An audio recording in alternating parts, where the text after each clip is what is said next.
Okay, so it's 7 p.m. on the East Coast, and we're ready for another episode of Shop Talk. What's up, man? How you doing, buddy? What's going on? It's been way too long. Right? This is yeah. We had a couple of just wacky weeks, man. You were really sick. heavy, Things were I funky. know. Things were funky last week. I don't know. People were talking about Mercury in retrograde or whatever. I don't know what the hell's going on. But things are bizarre. The Mercury was all over the place. I know that for sure. Yeah, I don't know, man. It was pretty kooky. So, but I'm glad we're back. The good thing is, man, the flu is almost completely gone from the office here. Daytona is right around the corner. I mean, no, it really is, isn't it? Yes. And maybe Mark V's watching. He is. We're gonna be roomies down there. That's what I hear. I'm excited. Yeah, it'll be fun. So, dude, I got a bunch of bikes lined up to ride. It's gonna be good. I can't wait to get into Daytona, man. I really can't. I need it so bad. Hey, are we doing a disco thing today? I see your names flashing. Yeah. What's going on with that? You know, I like disco. Between this show and the last show, man, I had a complete system crash. I had to completely rebuild the system and rebuild the show, and anything is liable to happen here. So we'll see what's Which up. meant he did it an hour ago. Yeah, but he's kind of a wizard like that. Yeah, which is pretty amazing. I wish I was a wizard. And not only that, it looks like you got some powder coat back today. How about that, baby? My boys at Lubeck, 1 day turnaround for powder coat because they knew that we were on this crazy deadline, and like they so hooked me up. And absolutely beautiful work that they did, and like if there was a chance for us to make this insane deadline and actually roll off of the IMS stage, the progressive stage at the IMS show, this was it. I mean, they put the ball in my court right now. So hey, who turned that seat around super quick too? Yeah, that's something I wanted to talk about, man. There's some guys local to my place in Pittsburgh. It's Butler, Pennsylvania. The name of the place is Trick Labs. And man, I went to them on Thursday, I think, and I took them my raw seat pan that we built on stage, and they're actually done with the seat right now. I can go pick it up in the morning. So now that was another super fast turnaround. They do a lot of stuff for like good guys, hot rod guys, and bike builders around the country. They're super, super top end work and really nice. So shout out to people them. out there don't expect that kind of turnaround though. Right. Let me tell you. Well, Chris has got a little bit of pull. I know I'm talking right to the camera right now, but I know there's people out there that are like, "Oh yeah, my bike's not done for Daytona, but I can get a seat made. Awesome! Right. I'll just take it over there in a week."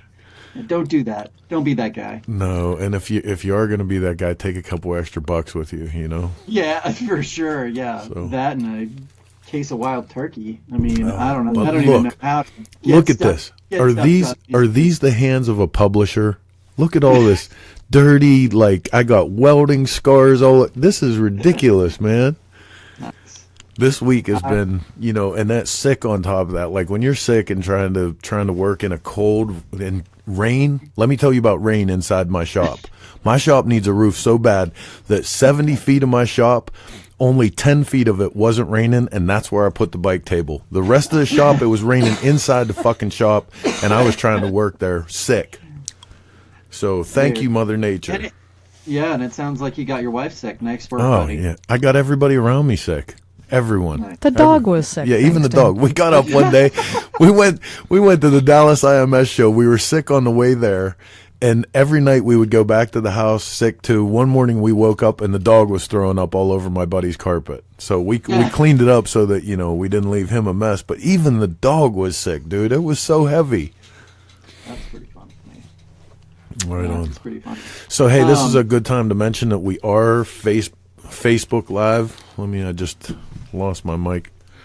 We are Facebook Live with Shop Talk today, so you guys can send us messages and love, and we'll get to that stuff. Try to answer any questions you have, and And J&P Cycles is once again on board for this segment. If you go over to 4e2w.com, there's a little banner on the right-hand side. They've got a ton of stuff on sale, a lot of it from last year. but really good deals. So if you go over there and you use that banner, then they'll kick us a little something, something. So that always helps the show because basically Chris and I are running on a deficit right now. Hey, man, it keeps the wheels rolling. Work out. That's it. That's it. It's a lot of fun. I mean, if nothing else, we have our own personal platform to have a bitch session, which in addition to a really great guest today, we got Chris Richardson from LA Speed Shop. We're going to be talking about his new place, the House of Machines, which I'm super fired up about for him and the idea of all of this, what it adds to our culture. We're going to talk about events in Daytona, all kind of news, but we're actually gonna talk shit for a little while, man, and yeah, let's do it and get some stuff off our chest. Dude, listen to this bullshit. Okay, a few years ago, I helped S&S out. They needed didn't have some marketing people and needed some help launching a new product, their exhaust line, which maybe you've seen, maybe you haven't. I have one on my power tuning. Yeah, yep, their power tune exhaust. And so they had to get stuff. So anyways, I turned stuff around real quick. I worked for them for 4 or 5 months, maybe. I think I started in December and I ended in March. So yeah, it was like 3 months, 4 months, something like that. And I get a letter from the state of Wisconsin IRS saying, hey, by the way, we noticed you did some work here a couple years ago. Answer this little questionnaire and we'll let you know whether you owe us any money. Okay. So I'm like, this has got to be a scam, right? So I call, it's like legit. So I fill this questionnaire out. And of course the guy's name is Stephen Smith because no auditor is going to give their real name because they would just get barraged with shit constantly, right? Like the worst job ever. Right. And so, and I don't typically air my dirty laundry, but somehow they got a hold of something that I worked there. And he said, since I set foot in the state of Wisconsin, I had to pay tax. I had to pay tax on it. I had to pay income tax. I'm like, I don't even live there. I'm like, what are you talking about? He's like, yeah, since you were actually in the state of Wisconsin working, you have to pay us. And I'm like, I already paid Colorado. But you weren't a resident of Wisconsin. No. And you paid your tax in Colorado, yeah. Yeah, they have this whole non-resident thing. And he's like, well, you'll have to refile for Colorado for those 2 years and then file with us as well and also pay all the interest and penalties. I'm like, how about you go yourself? Yeah. Right? I mean, I told him, I was like, I feel like I'm getting shaken down by the mob right now. You know what, this man? is the most ridiculous thing. And I said, are you trying to not have people do business in Wisconsin? Because that's what it tells me. Like, I'll never step foot in that state again to work. Like, it'll never happen. And it's not even just in the state of Wisconsin. This is the problem in the United States of America. Like, we keep talking about the need for import tariffs and shit like that, and adjustment to have a fair playing field across the board. But it starts with fucking taxes. When you're a small business, dude, and like you're trying to have a couple of employees, the amount of tax and insurance and everything that goes along with that is ridiculous. It absolutely prohibits good business and growth. You know what I mean? From the small business up, Especially when they want me to write a check for like $7,000. Yeah. What? Yeah. I don't think so. I'd be sending him a picture of my backside. And, well, it's either that. I mean, there's no going up against him. He's like, well, you can repeal it and da-da-da. And I was like, but nobody ever wins. Like, that's the reality.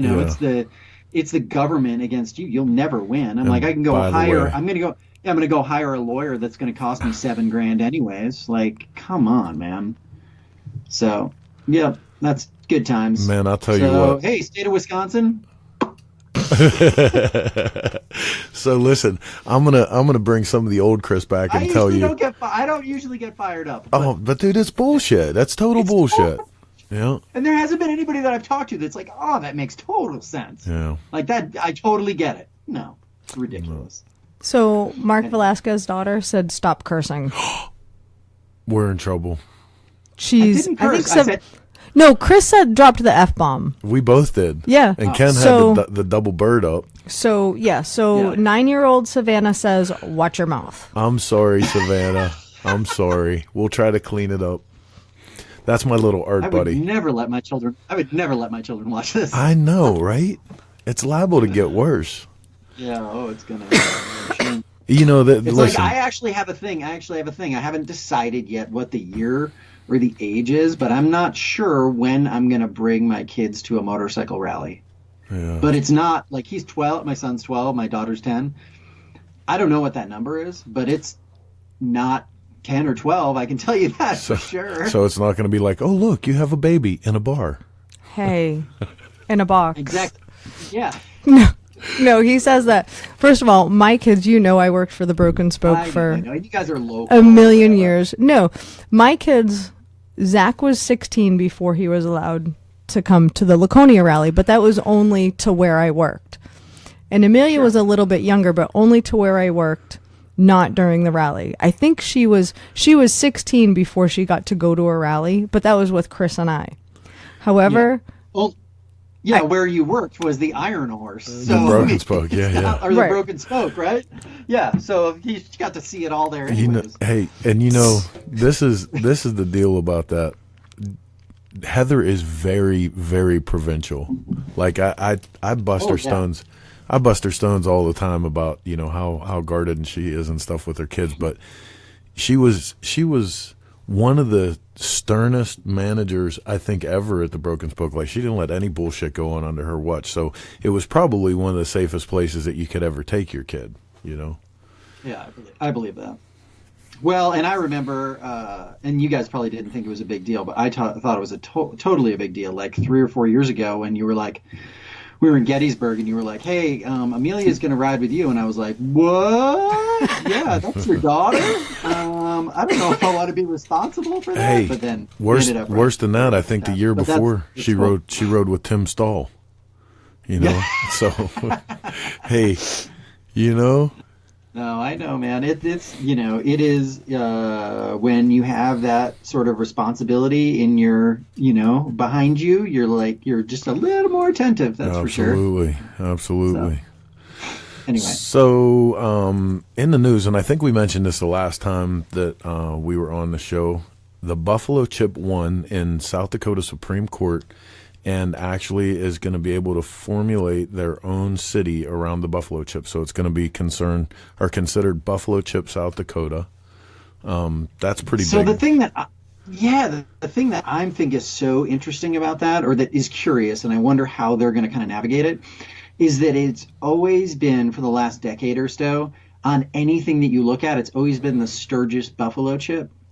That's how they've kind of like put their locator on there, which is it's legit, like you can use that. That's not, Sturgis is trademark when it comes to motorcycles and anything motorcycle related, et cetera, but as long as it's a locator, it doesn't matter. So I wonder if they're going to drop it. Would make sense that they were going to drop it, right? Because they're a city now. Why would they use another city to mark? It'd be like we're Minneapolis, but we're really St. Paul, I'm assuming the tax revenue that will come from them being their own city and collecting their own taxes will be enough to launch any size PR campaign that they need to readdress that branding. Well, that's exactly why the city of Sturgis is still fighting it. Right. They're appealing it again because they're going to lose so much revenue. Oh, for sure. So, yeah, it is. I'm not going to get into, I know a little bit of the nitty gritty and I don't necessarily need to get into it, but there's not a whole lot of love lost there. Well, between those and two. you know what? Listen, honestly, man, here's where I'll go on a little bit of a tirade. This is a new age in motorcycling. We're establishing a new normal, and it's a much smaller business model than we've had for at least a decade. Everybody needs to pull their heads out of their asses and adjust to that. You know what I mean? Well, stop making things so goddamn hard for companies to do business, for small vendors, small builders, for average rally goers. Just lighten up. Everybody lighten up. And not only that, everybody stop taking sides and think for yourself for a moment, right? Amen. Like, obviously there are pros and cons to both things. Like, right. if you can strongly say, like, and you're not intimately involved with it, this is the right thing, like, you need to go and check it out, because right. I don't believe that. I really believe that it's not really black and white. There's a whole lot of gray. It's like yeah, I get that road going into the Buffalo Chip, like that is great for the Buffalo Chip. That's great for campers. That's great for everyone, right? Except for the city of Sturgis, because then people don't have to go through the city of Sturgis. So, like, I get that there's two sides of it. It's not. I don't need to take a. It's not like, it's not like the Super Bowl, and I've got to pick a team. It just doesn't matter. It's like, but you know what? Like, even let's talk about that. Let's have some critical thinking here. Let's talk about that for a second. If the city of Sturgis stops for a second to think about the fact that road that the Buffalo Chip put in makes it more pleasant or less of a pain in the ass for the average person to actually come into the city, I think it's a win-win all around. And nothing about the politics of traffic coming through town. Obviously, when you're in Sturgis, you're going to want to see Main Street. You're going to want to go down and check out the events and stuff that are going on Main and Lozelle. Sure. And that's going to make it less of a pain in the ass, because if you don't have to deal with the absolute caravan of RVs and motorhomes and shit that have to get to the Buffalo Chip, it's going to be better for everybody. And I think that's the reality too, is that I feel like a lot of the traffic that was diverted is really like that RV truck, and trailer traffic. I mean, I remember trying to get out of Sturgis and just being in a line of trucks and trailers and and RVs and everything, and it being backed up all the way, past the old Full Throttle, and you just be in traffic for 2 hours until you got to the interstate, and you're just like, what is going on? And that's a drag, man. That's a drag. Yeah, I mean, that's part of the reason why you hear a lot of people talking about not going to Sturgis anymore, because they don't want to put up with shit like that. I mean, even though we're not riding the same old shovels and pans anymore that you used to have to worry about sitting in traffic and overheating, well, some of us, I mean, I still ride a 49 pan through Sturgis. But you don't want to spend your time. You don't want to spend your vacation time, your time off, your time at a rally sitting in traffic. That sucks. No matter where it is. One of my least favorite rallies to go to because of that is Laconia in Heather's home state, because there's one road in and one road out. To actually go to Weir's Beach, which is the epicenter of the rally, is an all-day proposition. Well, it used to be. Well, yeah. I mean, I hate to say that. And I say that Laconia is near and dear to my heart, and it's my favorite event because that's where I'm from. But it is a dying rally. Yeah. There is no more traffic. It makes me so sad to say that. And I know that pisses Charlie off every time somebody says that, but it's the absolute truth. I mean, Doug Amserly. Acermley. I always say his name wrong. I'm sorry. It's Sick Boy Doug. He was in the newspaper there last year, and they actually gave him an award of some type. And while he was making his acceptance speech, he talked about the fact that, like, we're going to be lucky to see Laconia make 100 years, and like, who would ever even think that? But it's the truth. Like, people don't want to go through the same old bullshit, especially when you have so much on a silver platter out there in the world today to choose from. You're not going to take hassles over a good time. For sure. Let's go to something positive. I got a couple things that are super positive, I think. Okay. Neither of which I sent you shit about. Nice. Yeah. So, hey, it's just a conversation. So Gettysburg, I'm here to officially announce Cyclesaurus will be sponsoring a mini bike race. Whether you guys knew it or not. No, listen, I was looking at mini bikes today, so we're all good. Just between us and Tom Kiefer, it's going to be out of hand, dude. Out of hand. It's going to be so fun. Because Kiefer had to be in that. I believe it's going to be in that same spot as where we do the rodeo. Yeah. So instead of having two bike rodeos, we're going to have one bike rodeo, and then we're going to have the mini bike races. Why can't we use the track? Come on. Listen, we're warming up. We're warming up to the go-kart track. Let's start with this.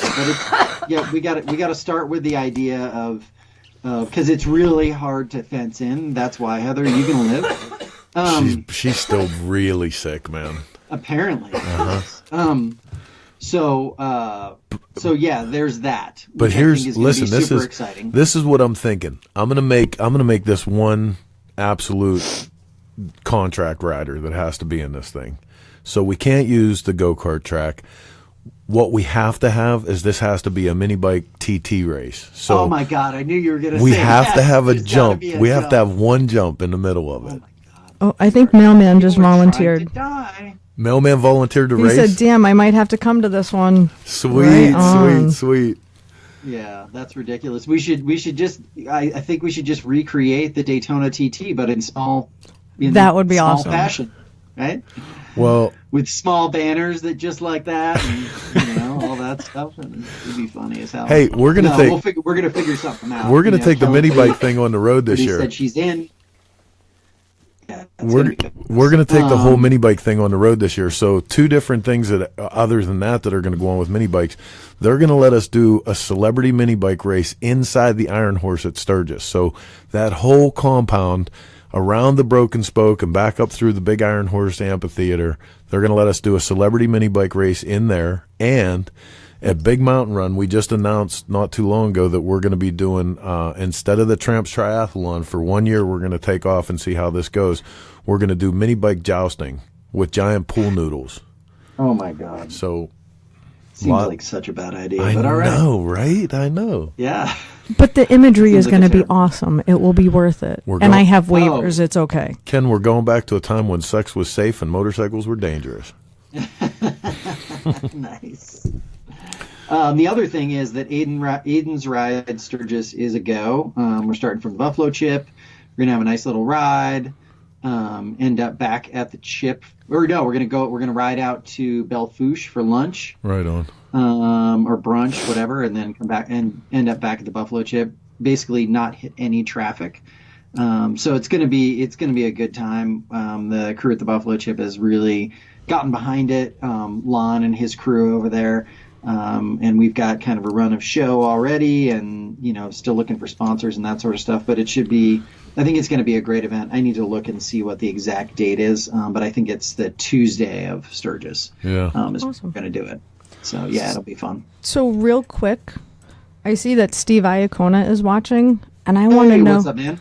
I want to know if he's seen the April issue yet. Yeah, right. Steve, if you're there, have you seen the April issue of Cycle Source yet? She's busting his stones because it has his bike on the cover, and I don't think he knows. I don't think he knows yet that his bike made the cover. And man, it was one of those cases where, like, I hate to say this and admit it live on the air, but I had a whole other cover done out, and we were going to run his bike as a second feature. And man, when it came in and I saw the pictures, I was immediately like, this is absolutely has to be a cover. So Nice.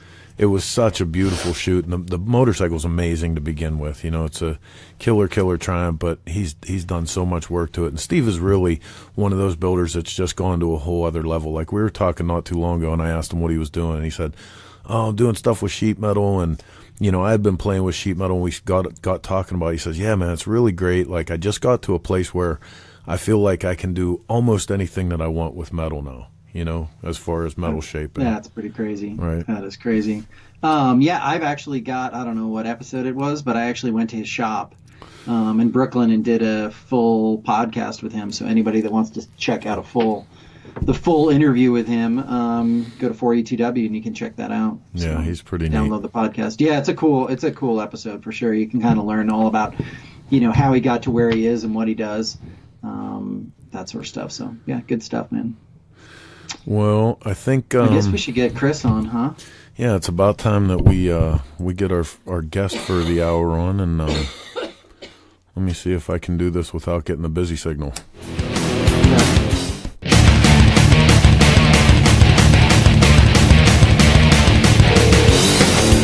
Hey, brother. What's up, baby? How you doing? Good. Can you hear me okay? I can. You're live on the air with Chris and Ken. All right. How's it going, guys? Good. What's up? What's it like out there? Because we're all sick. Ken's in Colorado. We're on the East Coast. We're all sick, and we're sick of winter. Snowed in. Oh, man. Do you want to hear that it's raining and cold and sunny? Or, sorry, I should have left sunny out.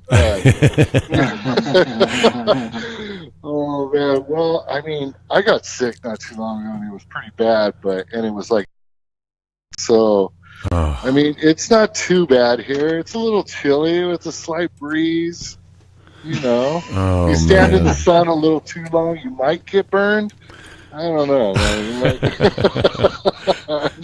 No, but it was cold this morning. That's how it was here. Sounds like sunny you picked now. the right spot for sure. Yeah, Yeah. listen, there's no slight breeze here. The other about a week or so ago, it was with the wind chill factor with our slight breeze. It was like 14 below zero. Ooh, Yeah, that's man. there's no motorcycle fun to be had at 14 below zero, It was- especially. No, It was no. like 74 today, though. Yeah, 74 today. Oh, that's not too bad. But Shoot. this is what happens is we get that yo-yo thing going on, and that's when everybody Ugh. gets deathly ill. You know. Yeah, that's true. The diseases and viruses and everything get going. Ugh, So man, I do not want to be in that cold of weather. right. So listen, man, we kind of reconnected. Chris and I have known each other for a long time, and Long time. we went over that the last time we were together about actually how long it was. I think neither one of us actually wanted to admit it, but Right. you came out on the stage with us for our first show at IMS. We're actually wrapping up the whole tour on this weekend. But man, what a fantastic segment! You came out and did a really neat piece on Frisco in a tank and narrowing a fuel tank, and it was just killer. It was one of the best ones of the whole tour. Oh, thanks, man. That's awesome to hear, man. It was fast to do. I wish I had a little bit more time to finish it, but I think everybody got the idea of what was going on. Of course, everybody has an idea of how it should be or how they would do it. Right. But, I mean, there's a million to do something. I mean, I've been doing it like that for over, 28 years. Right. So, it works for me. Some people it doesn't work for, but you always get those type of people. But that was a blast, man. I would love to do that again if you guys Oh, right on. would have me back, Oh, dude, I'd anytime, because you're the consummate professional. We've had a couple guys on there that were, and I won't say their names or anything, but very well-known builders. And, when a couple things go wrong, it's the end of their program. And you just you just do your thing, man. It was fantastic to have you there. Oh, thank you. I can't thank you enough for having me. Jeez, man. So what we really want to talk about today, man, is you got a whole new thing going on.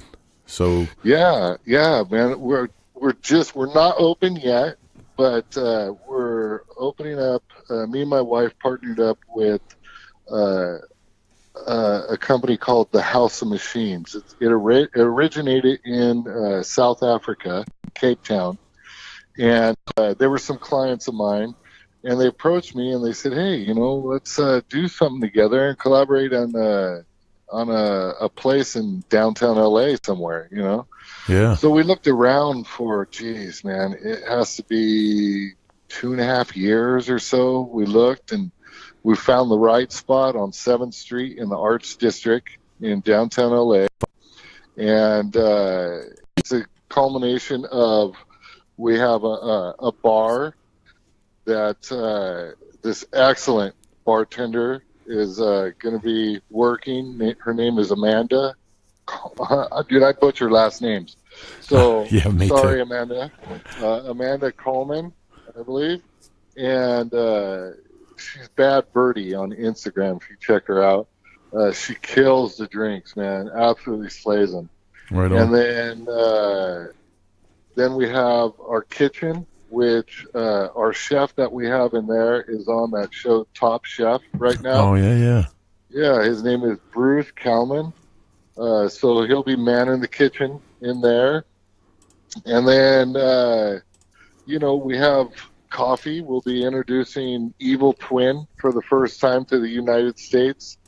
It's one of the best coffees in Cape Town, South Africa. Yeah. So we'll be having that. And then for pastries and stuff, we're going to support Homeboy Industries. They're a local place down here in downtown LA that helps like ex-gang members and Oh, right on. yeah, people that get out of jail. They try to give them a job. They help them. They show them trades, stuff like that. So we'll be supporting them over here. And then I got my shop in here, so I'll be doing some fabbing on some bikes. And I'm actually jumping into something kind of new for me, our BMWs. So Yeah. I'll be doing some custom BMWs for BMW and for some other clients. I'm actually going to be starting one for a buddy of mine, Norman Reedus. He's on that show, Walking Dead. Yeah. So I'm going to be starting one of the racers that BMW makes, and I'm going to tear it apart and not make it look like a racer, turn it into something totally different.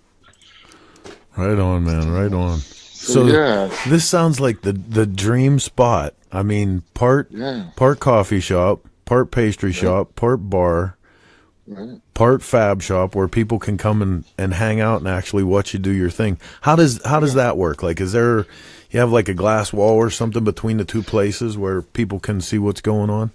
Yeah, actually, there's a glass garage door that comes down, and then all the walls. So, say for instance, I do like an open house or something like that, and I lock all my toolboxes up, put everything away that anybody could hurt themselves on.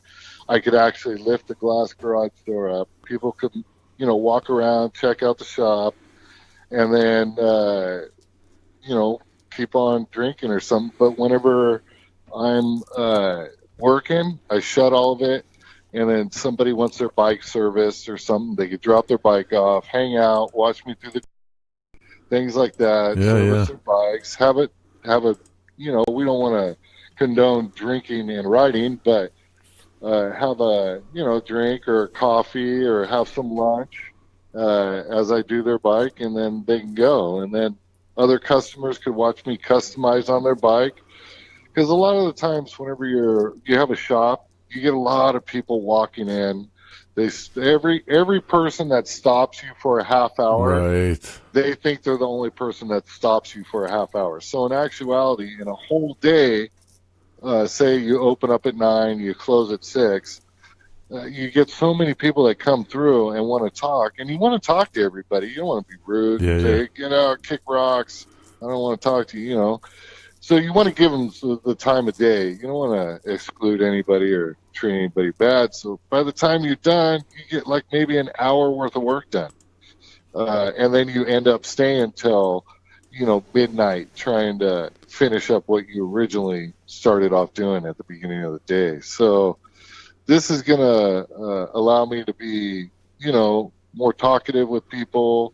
The pressure is off of me a little bit to have to make that rent, because there's a bar, there's the food, there's coffee, there's money coming in other places, and I've been working with some great companies here, Fender guitars and amps and stuff. They sponsor us a bit with some PAs and amps and stuff. So. Oh, no kidding. So you have the whole backline set up? Because I got some pictures here from the band playing. Yeah, exactly. We did this open house for BMW, so all the head execs came from Germany, including the president, and the president of U.S. came, and we entertained them here. The Woolly Bandits played, and another buddy of mine's band played Powerflex 5. It's Corey Miller, the tattoo artist, and Salba, the skateboarder, and some other good guys. And they played, and I mean, these suits had a blast, man, here. Right they had on. a good time. And the next event we have coming up is on March 17th, which is going to be a Dice Magazine release party. Oh, cool. And it's going to be some killer bands. I got some good sponsors. Sailor Jerry Rum is sponsoring the event. Tillamore Dew is sponsoring it. There's a lot of good things. We'll have to, once you get into the swing of everything, we'll have to do some kind of Cycle Source event out there. I'd love to come in and definitely help you promote something. Yeah, no, that would be awesome, man. It would be a good time. And it's an excellent space. It's the front shop where the coffee and everything is about, I think it's about 3,700 square foot. Wow. And then we have an exhibition space that I'll be doing some art events and other parties like that back there, which is 2,500 square feet. So with them both combined, I can get a lot of people in here. So I'm Now, just looking where is forward this from people for people from around the country? Where is this in relation to something that we'd recognize? If anybody has heard of Pizza Nista, uh, what's his name? Rob McGaw. He's a famous skateboarder. Yeah, yeah. He owns that. There's the Biscuit Building. I'm right next door to the old Ford factory. Oh, right on. Yeah, they just redid the old Ford factory, and Warner Music is moving all the recording studios, rehearsal studios, everything right next to me. So Nice. this whole area is really in a phase of development. Oh yeah, it's booming over here, man. They can't fix buildings up fast enough. I mean, back probably about 10 or so years ago, probably about 10, in front of my building was all tents, homeless, Yeah. hookers, drug addicts, all were in front. If I look out my window, they would all be covered right there. But things change. The neighborhoods change. Things get rehabilitated, and it's just unfortunate. A lot of the homeless people, they just kind of get pushed somewhere else. But yeah, there's definitely a resurgence in this whole area of the arts district. So, I know. Nice. Where can people see? I noticed on Facebook there's the House of Machines. Is there a House of Machines LA? I know there is on Instagram. Is there anywhere else people can see kind of pictures so they get a vibe of what's going on? Yeah, they can on Instagram. You can go on the House of Machines _LA. Okay. And that's the LA one. And then there's also the one. It's just the House of Machines, and that's the one in Cape Town. And then there's also the House of Machines Niseko. They have the House of Powder in Niseko, Japan. They just had something like 40 foot of snow or something. Wow. It was like a record. But it's like supposed to be like the best skiing in the whole world is in Niseko. Wow. I haven't been yet. I'd love to go one of these days, but cool. So that's pretty cool, man. I had no idea when we first talked about this. You kind of just made it light, like, hey, yeah, we're gonna do this little motorcycle shop, coffee shop. I had no idea that this had to do with another spot in Cape Town, and it's really something. It's really something big that you're putting together. Yeah. It's nothing little. I mean, and these are the first ones. We're only part of the LA one. Yeah. But they have in the works another one in Tokyo, and then another one in Germany, another one in Paris, and I think they were going to come back to the States and maybe do one in Nashville or New York. But that's in the works. So, place, man, it's a comfortable place. It isn't forced. It's not. I'm trying to think of the right words for it. It's not like contrived or like fake, because I'm actually doing stuff here, and I'm actually part of this whole business here of the House of Machines. So it's not like it's just a theater.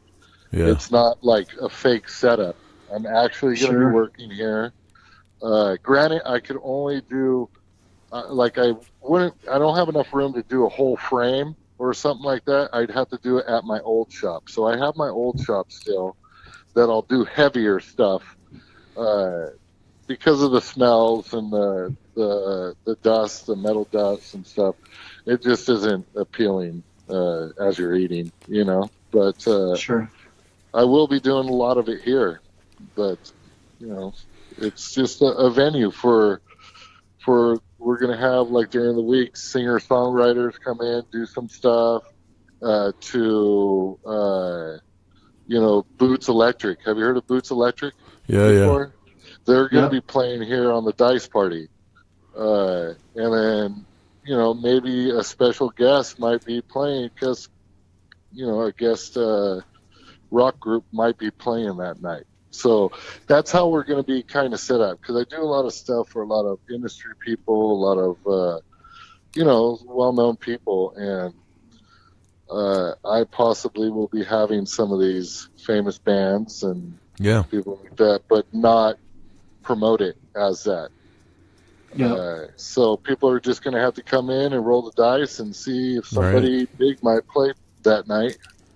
Well, and you know what, man? Like, this whole thing makes sense to me too, because what you guys as builders at the level that you're at, what you do is such an artistic process anymore that making that environment where people have access to it, but like you said, it doesn't get in the way of the work itself. Exactly. It's just brilliant. And I mean, when you mix that in with singer-songwriters, and I'm sure there's going to end up being like gallery stuff go on here, and like this is really just going to end up being a real hot spot for culture, and that makes total sense. Yeah, I have some art shows planned, pretty well-known artists, and I'm going to be doing some gas tank art shows. I have some other buddy that works for Christie's Art Auctions. Christie's Art Auctions wants to come and do some auctions here of certain types of art. There's an array of things that we'll be doing here that is cool for everybody. I'm into a lot of things. There are a lot of people like me that are into several different things, and we want to kind of appease to everybody and show everybody a good time, not just with horse blinders on and looking straight, and that's all we do. I like to do a lot of things, Sure. So I'd like to bring that into here and give a lot of these people access to this to be able to promote what they do and their art. And that's what it all is, man. We all do art, and we all enjoy different types of art. So let's have a venue that will expose that and show celebrate people. it. Yeah, absolutely. Yeah, and celebrate it.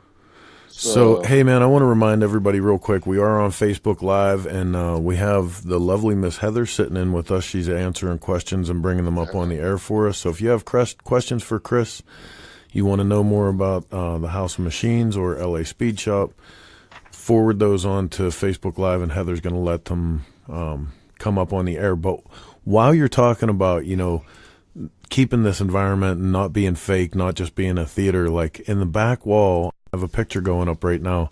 There's a giant motto painted on the wall, "Don't be a dick." Yeah. Dude, that's perfect. Where does this come from?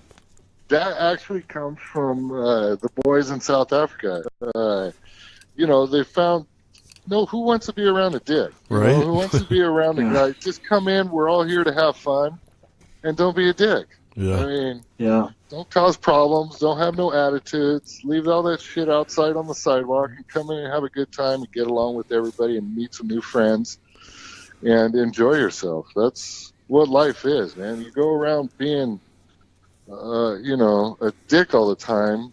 What kind of life is that? Yeah. Some people like it, and some people think it's cool to go, "Oh, I'm a dick, whatever." Well, no. I mean, no hassles, no assholes. Yeah, exactly, man, exactly. Let's just have some fun and get along, enjoy each other, and enjoy what goes on under this roof.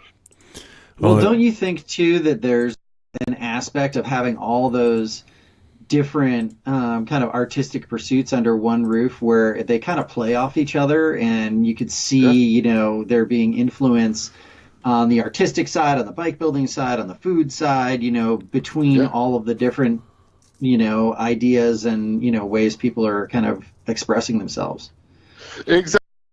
And that's what's cool about this, is that you get so many different, walks of life, even different attitudes and different personalities. And to see those personalities jive and bounce off each other, it's pretty cool. I mean, I have some friends that you would never even guess that they would be friends with me, because they're, with their pop collars and, the Tigre shirts and stuff like that. And they're out in Malibu, in a, $50 million house. Why would they be hanging out with me? It's just we have something in common that we both like, and that's what's cool about it, man. I mean, and you know what? That's the thing I always loved about the motorcycle culture was it broke down those barriers. Even though the straights might not realize it, and right. it breaks those barriers down, man. When you get somebody that digs this on the level that they can't live without it, that it possesses them. It doesn't matter what their walk of life is or where they're from, what part of the country or what part of the world. You speak the same language with that person, and art is the same way. Yes, it is. Sure. Yeah, you're a painter. Yeah, absolutely. So, art, music, food, all that stuff. Like everybody, everybody can kind of speak a common language once you experience those things, and I think that's that's what makes this kind of a winning proposition, so to speak. I'm stoked to see it. That sounds amazing. Yeah, I heard actually Chris and Heather were gonna actually fly me out there for the dice party, so that's gonna be cool. There we go. Come on. Oh my I heard God! That giggle. What a ball buster! Nice try, Ken. You nice heard try. first. It's not in the budget. Sorry. Oh my if God! anybody flies I'm out. gonna be in Daytona anyways. So listen. Heather actually speaks over there. What do you got for Chris? What do you think about the House of Machines?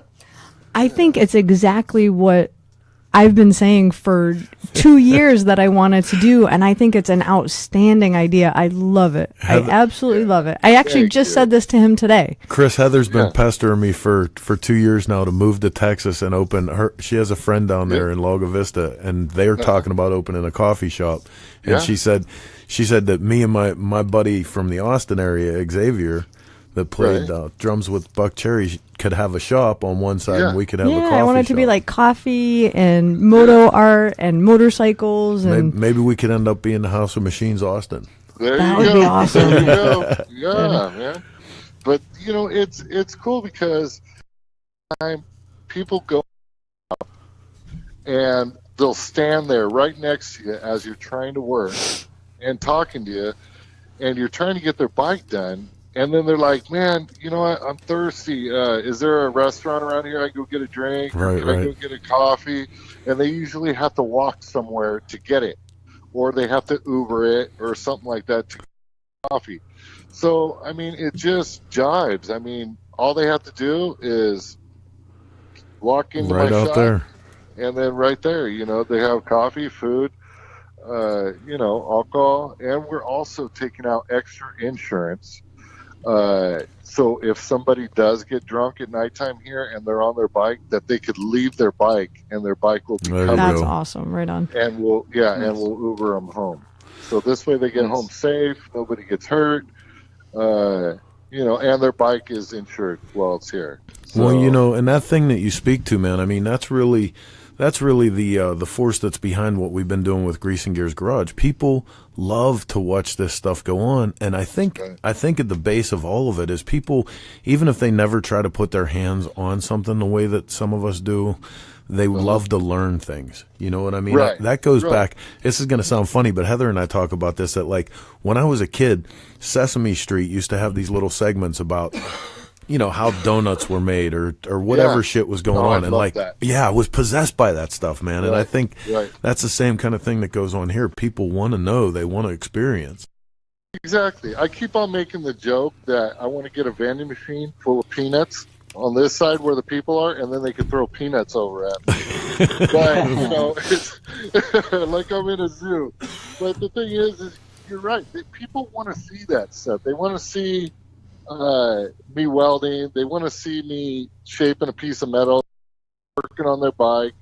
And that's the thing about people coming into a shop, and they love it. But what they don't understand is that not only did they do that, but about 12 other people have done it, and it stops you from working. Right. Which is cool. Sure. I understand what they're doing. I understand why they're hanging out. But it makes it hard on the shop to actually get things done and not be rude and say, hey, I got to get this done. You got to go, Yeah, absolutely. So it enables them to do that. And then I have the orange screen so people could see me welding but not get the view of the arc, like what you guys had on stage whenever we were welding. So. Hey, funny thing about what we had on stage and how that was working out, because not long after the Long Beach show, we learned that a camera has the same features that a human eye does, and just like a human eye, if a camera looks at a welder, it burns the iris out. So really, we ruined about $18,000 worth of cameras in our first couple IMS shows, man, and we had no idea we were doing God, they weren't our cameras. So I never knew that too. So real quick, I had a confession to make. Like, one of the reasons I wanted, had this idea about, doing similar to what you're doing is because I figured with everything Chris does, because he's a painter and a musician and a bike builder, it would be like I could control the chaos a little more if it was all in one spot.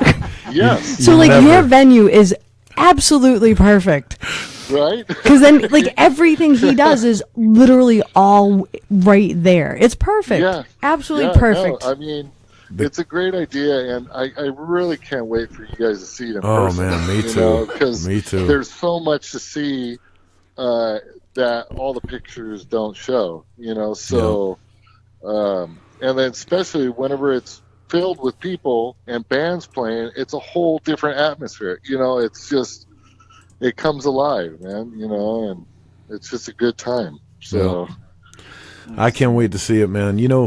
I've been a big fan of your work for a long time, and we've been lucky enough to have your bikes on the cover, and I mean, you just you're awesome. The level of execution that you have in your work is incredible, and I think people are going to be so lucky to actually see that up close, and because every time I watch you do your something, man, it's just amazing. Oh, thank you, dude. That means a lot, man.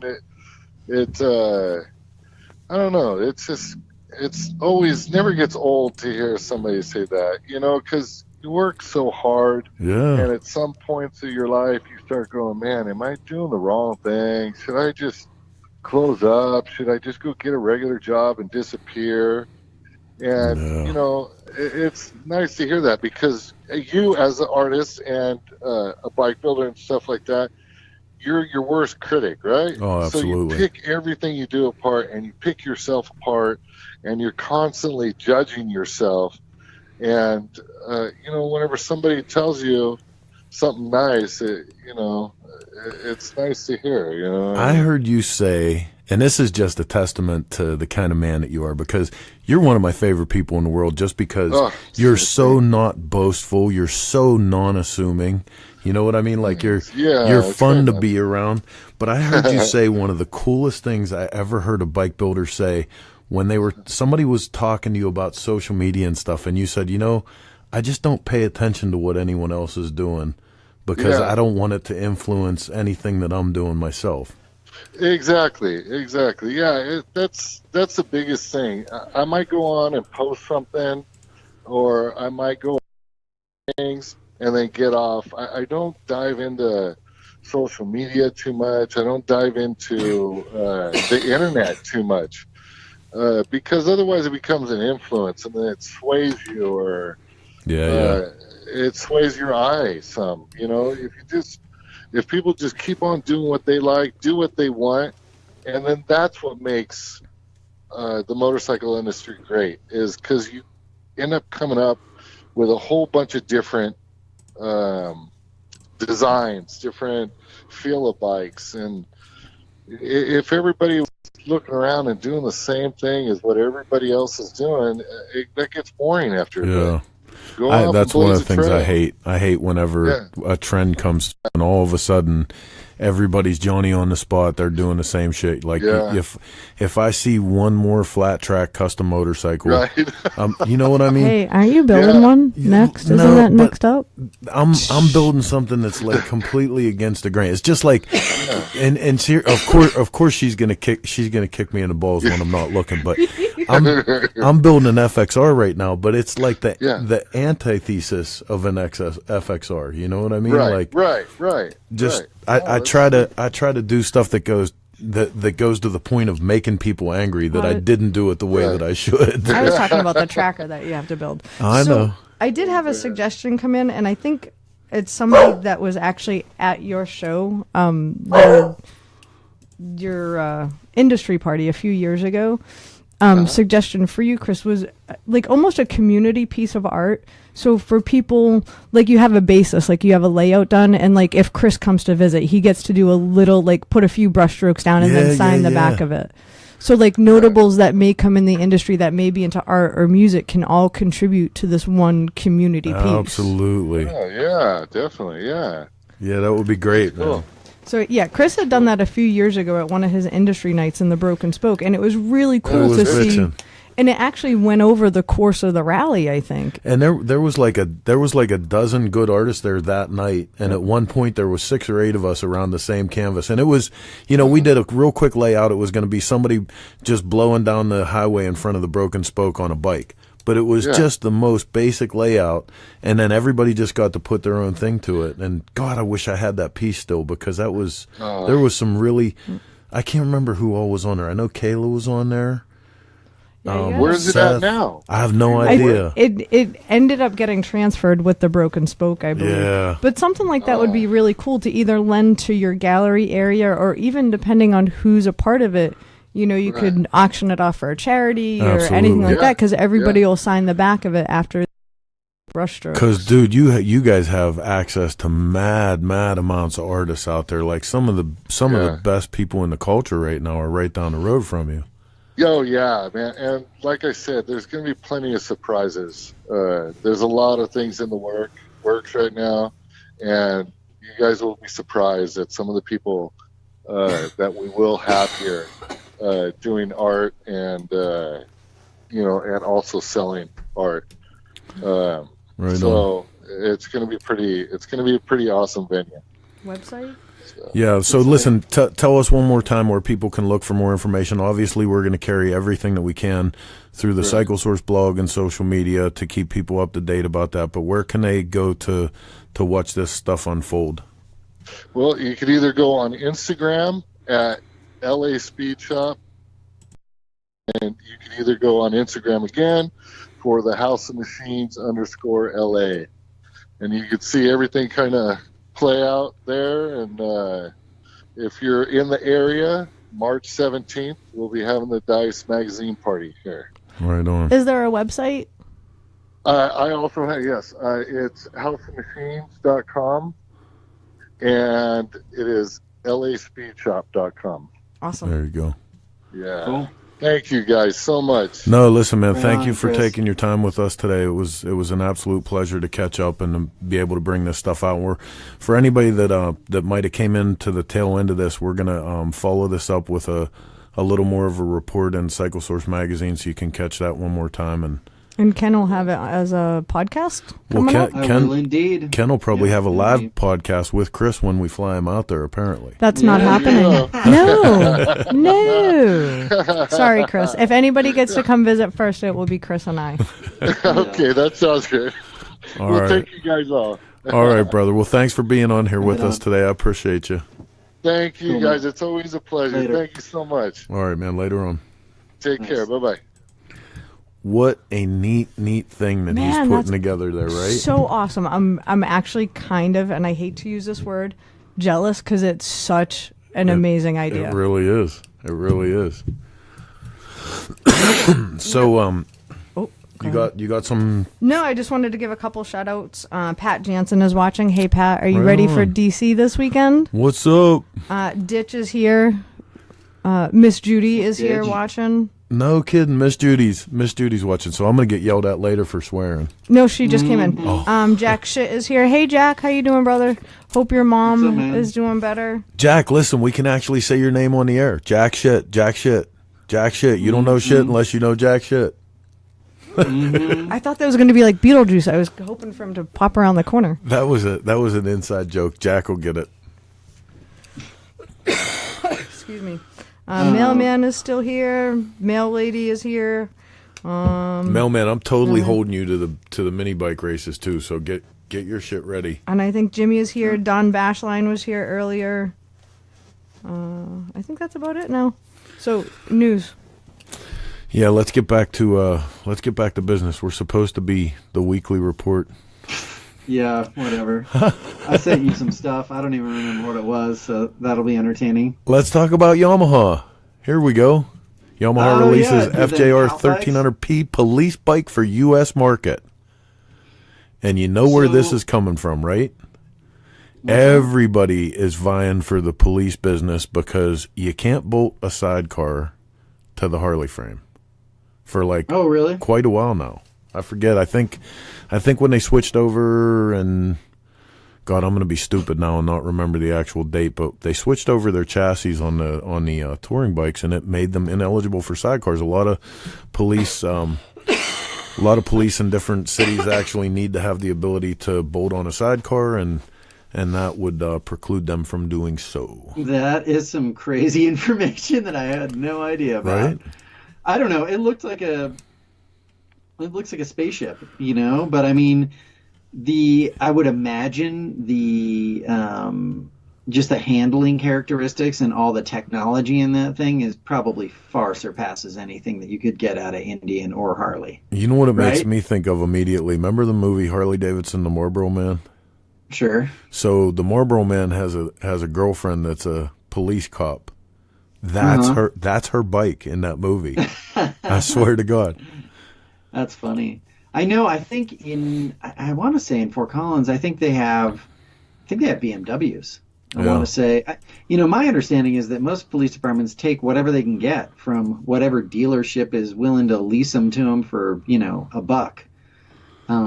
So anyways, it's, and not only that, what I thought you were going to say was, the reason why they're doing it is because, there's not that many motorcycles being sold to consumers these days. So they're going after as many other, options as possible. Although I guess, Yamaha had a pretty good year. So. I don't know, Anyways. man. Like I'm still of the opinion that there's more motorcycling that's going on out there that's under the table, as it were. More of the industry is happening in the pre-owned used market, aftermarket industry than, I still think it's a really positive time, but I'm an optimist. Oh, yeah. So Yeah. No, I don't disagree, but I just think that I think that they're looking for as many sales as possible. Oh Jesus! And I mean, you want to here's something to point to that the entire industry looking for expansion to promote growth. I just got off the phone the other day with Fox Motocross, right? So Fox Racing, been in motocross since Hector was a pup. And they were getting a hold of me because they're launching a series of FXR rear suspension. And I mean, wow. when you combine them with like, who'd we just have? George Quaid, his company, Pro Action, which is another super, super big name in the motocross industry, doing full outfits now for Harley touring bikes, front and rear suspension. A lot of people looking for crossover, both from our side of the fence and their side of the fence, back and forth, looking for new customers. And I want to give a shout out to those guys from Fox because they're actually going to give us a pair of shocks, FXR shocks, to give away at Willie's Tropical Tattoos. So you can Nice. Nice. Show up for that. And then Why FXR? That seems like such a very specific shock to have. I think because they're so performance oriented, like most of the guys that are building FXRs today are stunting or, riding really hard and everything. And I think that's basically. So we're not talking dynos, we're talking FXRs. Yeah, yep. And I mean, basically though, like for anybody in the know, an FXR shock, that translates to a rear touring shock, a rear dyno. Like, I mean, there's not, other than the mounting position or hardware, there's not that much of a difference. I mean, an 11-inch shock is an 11-inch shock. Well, and they specifically reached out because they heard you were going to run this bike at Bonneville, right? That's what they're interested in is him running at their shocks at Bonneville. So, But they're looking for an opportunity to let the riding public at large know that they're moving into the American market. Sure. Yeah, that makes sense. So kind of neat. That's cool. Yeah, that is cool. JP Cycles next up in the news. Our sponsor here on Shop Talk. JP Cycles awards $20,000 and crowns 8 U.S. vets as kings of custom motorcycle builders. Yeah, that's cool stuff, man. I mean, that's such a different deal. You guys were obviously there, so you probably have a much better perspective, right? So very cool. So very cool to actually, like, in a world that's so shitty at times, to see the work so this surrounds the motorcycle missions builders. It touches a lot of people, and there's more than we can actually put into one quick report about this. But Sure. Motorcycle Missions is doing some incredible work. They've actually touched upon a thing that I don't think anybody expected, a sort of therapy to deal with PTSD through motorcycles, through the camaraderie of being in a shop, being in that environment, something to focus on. They've brought vets in And first responders, and they've given them an avenue of rehabilitation. It's just incredible. And not only do they do these builds together, but they actually offer track days and riding lessons for people. Yeah, there's a lot of different stuff about it. I mean, if you're not hip to Motorcycle Missions and you don't know the language that we're speaking here, look them up. If it's something that's gonna be in your area, if you have a shop out there, if you have parts that you can lend to this program, it's a really, really good program. And they showed up in Chicago with a bike that the whole crew had put together, and they actually took the big money win, and it was perfect. I mean, the bike was hot as shit. It's cool because, I love the bike. They melded old with new. It's actually a shovel head and a 56 panhead frame. Yeah. And they just did such a great job melding the two together and actually making it look like a vintage board tracker. And it was great because it was each of the veterans and first responders all had a part in it. Yeah. So, and the money that they so won goes directly back to Motorcycle Missions. It doesn't so go to great. any one builder or anything. It's going straight back to the charity so they can do more builds and offer more track days. Oh man, and listen, like Crystal Hess, who's the force behind this, she was so serious about that money going back to Motorcycle Missions.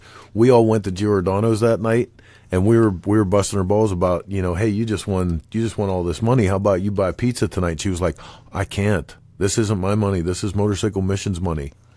So Mama Dukes just came on and she very kindly gave us the link to that. If you want to check them out, maybe help out, give them a little support, show them a little love. It's motorcycle-missions.org. There you go.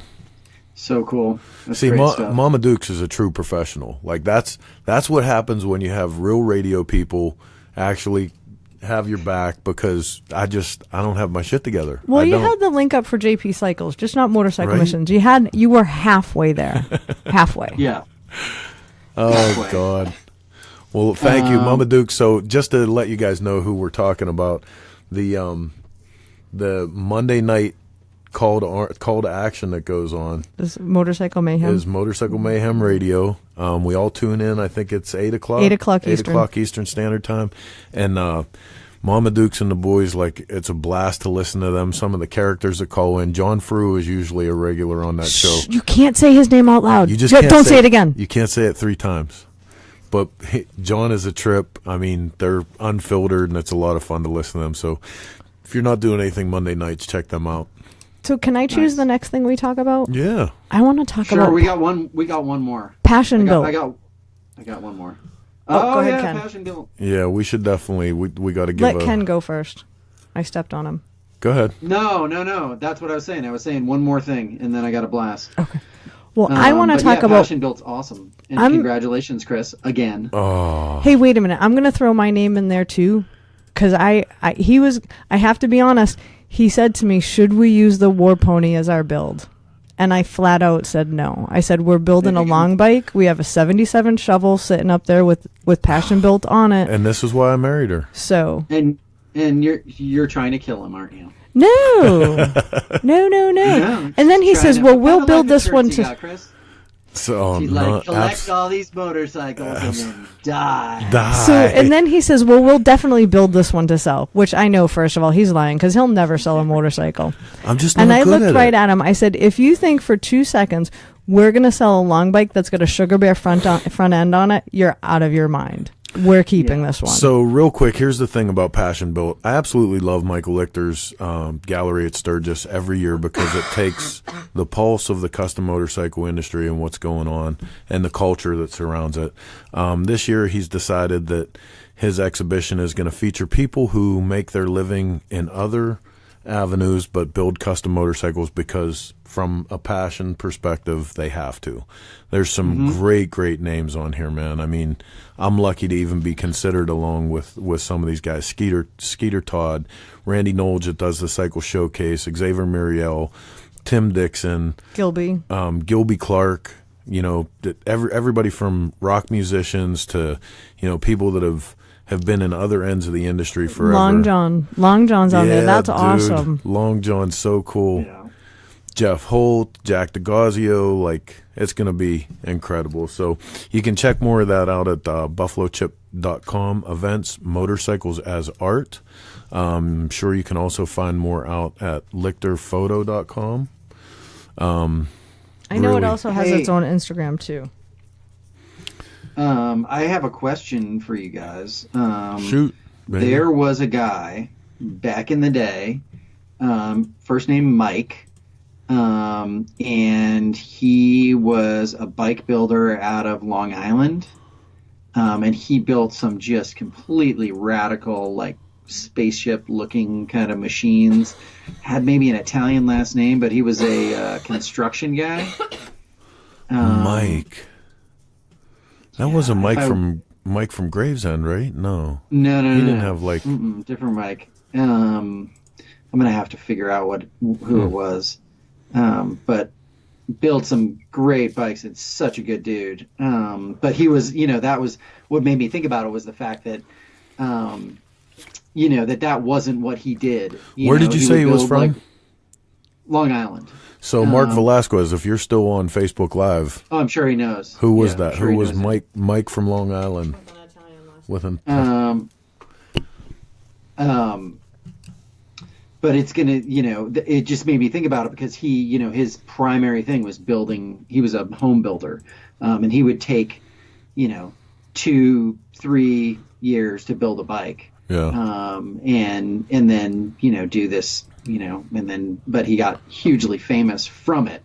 But that's not how he made his living. Yeah. So I think that's and he was a huge influence on a lot of people. I almost want to say he was one of the first people to do a hubless bike. Is it Copper Mike? No, that was Gravesend Mike. No, different Mike. Sorry, Mark V just threw that out. Nope. No, this was a while ago. I'd have to go on Lichter's site to look under builders. I'll figure it out, and then we'll post it up. Hey, man, speaking of inspiring other people, I want to give a shout-out to the guys from the Greasy Dozen Run. Every year, Bear puts on a really cool deal where he invites 12 builders, then a 13th for an even baker's dozen. They're home builders, garage mechanics. They get, certain discounts from this and that company and whatever help they can get, and they put their best foot forward for the Greasy Dozen Run. At the end of it, there's no show, no winners, no losers. They get together and have a ride, go to a camp out, have a good time, and it's a celebration of, motorcycles and custom building. We're super happy to sponsor this and watch the progress of the guys who are putting that on. So you can check more of them out by going to thegreasydozen.com. If you have something to throw at those guys, it's another group that's doing everything from the heart. So check that out. Awesome. Right? All right. So I'm gonna blast, man. I got stuff to take care of. Mike Puglisi. There we go. Mike Puglisi. Yeah, dude. Yeah. Remember those bikes, dude? Who was that? Did Mark V actually come up with that? No, I just came up with it. Yeah. Right on. I think Heather's gonna die. He built some killer bikes back in the day. That's all right. because We you got to tried get to Aaron kill me. Green. We got to get Aaron Green on here, by the way. Oh, dude, I would love to. That's gotta happen. That's got to happen. He's building some killer stuff these days, just the detail and everything, and he's just such a good And man, dude. I'll tell you what, you talk about somebody who is just a natural teacher. Like, if you get time to spend even standing talking to Aaron Green about something, you're going to learn some shit. And it comes out of him like it just pours out of him. Yeah. Real quick, I think he's still watching. I'd love to have Jason Sims on here. Yeah. He's the new head of Cannonball, as well as he's got some other pretty cool things. He's got Glencoe Campground and stuff like that. Love to have and he's Jason just a on. super nice guy. So Jason, if you're still watching, He's a great guy. Yep. I've got his contact info. I can get a hold of him. Yeah, let's do that. He's a good dude. So everybody out in Facebook land, if you guys have any ideas for us, any wants, any what you'd like to see, hit me up through Cycle Source Magazine or hit Ken up through forever2wheels.com. And that's right. Give us your feedback. That's right. We want to hear it. Good, bad, ugly. We'll do it all. Other than the weeks that we're all down with the flu, we have 90 minutes of all the bullshit that fits. That's right. That's right. Oh, man. So, with that, until next time, I'm Chris. And I'm Ken. And we're out. And we're out.